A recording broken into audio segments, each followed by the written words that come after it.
Hi everyone, आज हमारे साथ हैं विवेक सर और ये बताएंगे कुछ एनडीए के बारे में कि हम लोग इसका प्रिपरेशन कैसे कर सकते हैं। यूपी बोर्ड वाले इसका प्रिपरेशन कैसे कर सकते हैं, हिंदी मीडियम वाले।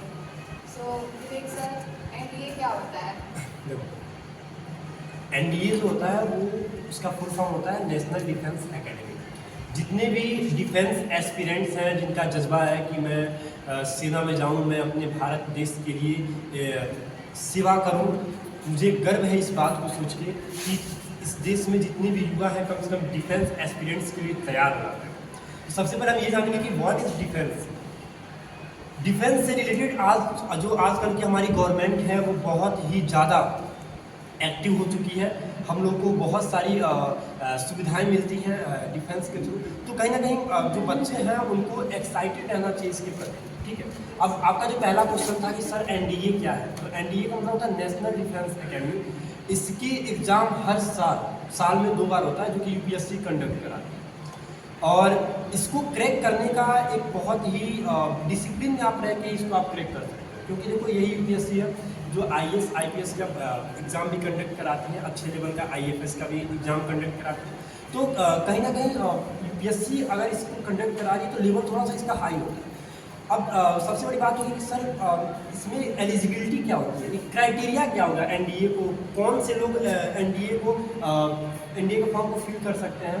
अभी तो देखो पिछले 4 सालों से गर्ल्स के लिए पहले नहीं था, तो गर्ल्स के लिए भी सुप्रीम कोर्ट ने गर्ल्स के लिए भी अलाउ करते हैं कि गर्ल्स भी अब एनडीए का एग्ज़ाम दे सकते हैं। तो बहुत ही अच्छा मौका है कि हमारे देश की जो बेटियां हैं वो भी आगे बढ़ें और वो भी अपने देश के लिए सेवा कर सकते हैं। तो ये है एनडीए। उसके बाद दूसरी सबसे बड़ी बात है कि एनडीए वही लोग उसका फॉर्म फिल कर सकते हैं, वही लोग एग्ज़ाम दे सकते हैं जिनका एज जो हो 18.5 से एबव न हो। ठीक है, इससे ज़्यादा नहीं होना चाहिए। और आप अगर 11th में 12th अपीयरिंग है या फिर 12th में है, 12th पास आउट कर सकते हैं, तो आप इसका एग्ज़ाम दे सकते हैं। सबसे बड़ी ठीक है। अब सबसे बड़ी बात होगी कि सर एनडीए में जैसे आपका बहुत सारे लोग का ये भी क्वेश्चन होता है कि हिंदी माध्यम वाले इसकी तैयारी कैसे करें, क्योंकि देखो एनडीए में 2 तरीके का एग्ज़ाम होता है। एक होता है तुम्हारा जीएटी का एग्ज़ाम होता है और एक होता है तुम्हारा मैथमेटिक्स का। टोटल जो ओवरऑल मार्किंग होती है वो 600 की होती है। अब 600 में 200 अकेले मैथमेटिक्स ले लेता है और 400 जो तुम्हारा बचता है, माफ करना, 400 में तुम्हारा पूरा जीएटी आ जाता है। अब उस जीएटी में पूरा का पूरा क्वेश्चन जो होगा, जैसे कि अब मेरी बात सुनो, पहले क्या होता था, पहले चीज़ें बहुत एक्टिव फॉर्म में चलती है। अभी मैथमेटिक्स का जो सिलेबस है वो 300, पूरा का पूरा 300 का नंबर का होता है। जीएटी का होता है तुम्हारा 600 का होता है। जीएटी में जो सबसे क्रूशियल रोल निभाता है वो इंग्लिश का होता है। अब हिंदी माध्यम वाले अगर इंग्लिश को उतने अच्छे से नहीं पढ़ेंगे तो थोड़ा बहुत उनको डर लगेगा कि हम एनडीए कैसे करें। टोटल 900 मार्क्स का होता है, इसमें 600 जीएटी ले लेता है और 300 मैथमेटिक्स ले लेता है।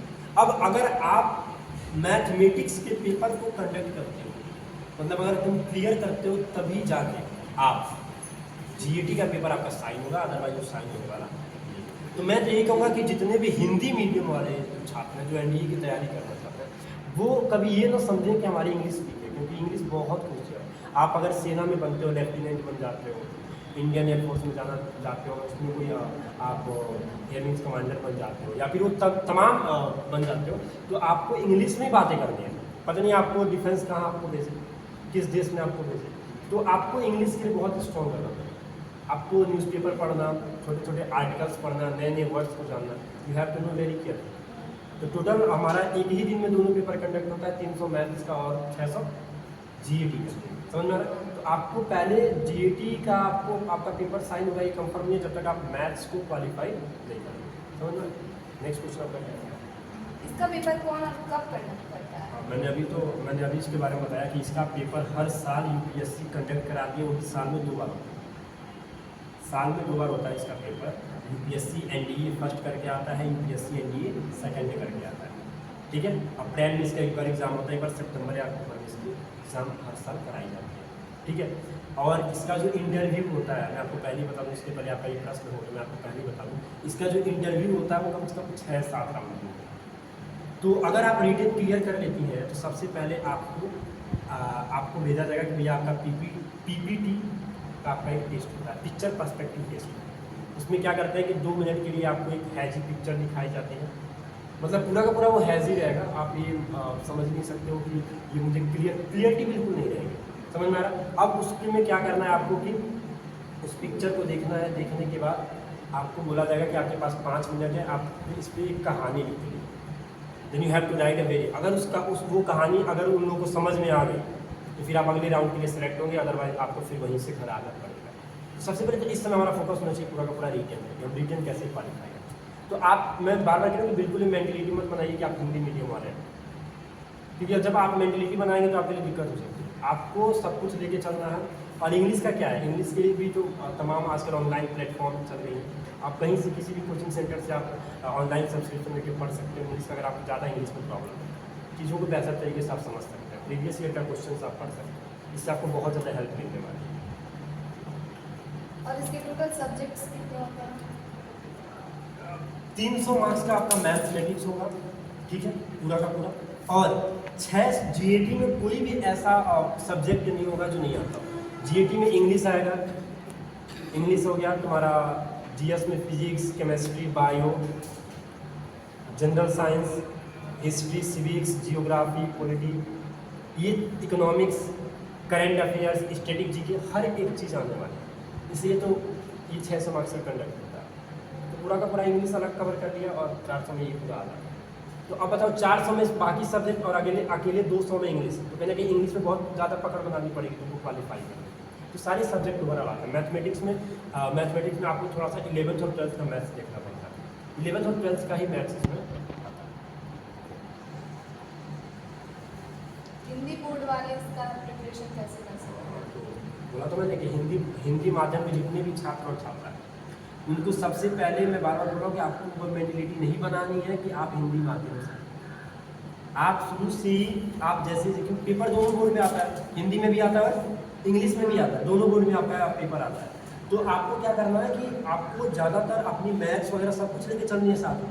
इंग्लिश के लिए आपको थोड़ा सा अलग चाहिए, बस आप तैयारी कर सकते हैं, यही है क्रैक करने का। और अगर कोई बच्चा जा रहा है एग्ज़ाम देने, अभी उसके पास बहुत टाइम है, वो अप्लाई करे फॉर्म को और अभी से तैयारी करना शुरू करें, क्योंकि इससे खूबसूरत सेवा कोई नहीं हो सकता है कि हम देश के लिए सेवा, हम देश के लिए अपने आप को तत्पर करते रहें। ठीक है, आप बहुत सारे लोग किसी कंपनी में जॉब करते हैं, अलग अलग जगह पे जॉब कर रहे हैं, लेकिन एक देश के लिए सेवा करना इससे बड़ी बात कुछ नहीं हो सकती। और उसके लिए हम एक अधिकारी बन के जा रहे हैं दुनिया के सामने। हम क्या हैं इसको नहीं देखना कि हम एक स्टूडेंट्स हैं, हम जब क्रैक करेंगे तो हम एक अधिकारी बन के जाएंगे दुनिया के सामने। दुनिया हमको लेफ्टिनेंट के नाम से जानेगी। ठीक है, वो बहुत ही अच्छा, एक बहुत ही कह सकते हैं ग्लोरियस मोमेंट होता है, अपने पेरेंट्स को प्राउड फील कराने का।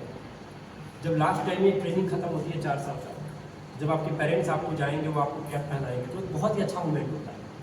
Then you have to think it before कि हमको यार इस फील्ड में जाना है।